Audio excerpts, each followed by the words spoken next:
ni izihe gahunda cyangwa inisiyative urubyiruko rushobora kugiramo uruhare kugira ngo dutange umusanzu ufatika muri ibi bihe byo kwibuka?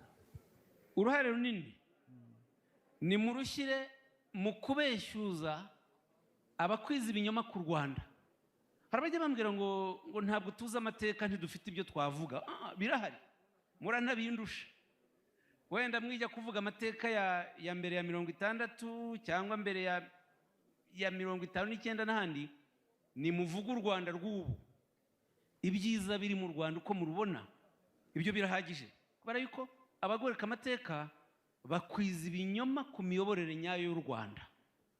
Muzabona abantu bandika ko hari ivangura riri mu gihugu, bati abaturage baragowe, nta bwisanzure buri mu Rwanda. Ubu nta bwisanzure mufite? Ntabwo burarenze. None nimujyaho rero mubabeshyuze, kandi barahari. Hari n'abivuga bari ahangaha, hari n'abivuga hari ahangaha batyo bakabeshya ibintu bidafite ishingiro.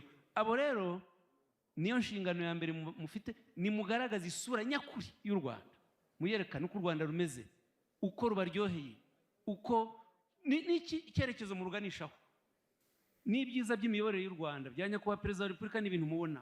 Ariko mujya mubona abantu basebya abayobozi bakuru b'igihugu, babandagaza, kandi mubibona ugasanga abasebanya nibo babaye benshi, ababasubiza babuze cyangwa babaye bakeya, kandi ibyo kubasubiza bihari.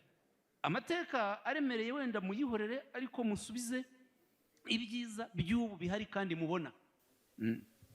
Ngibyo.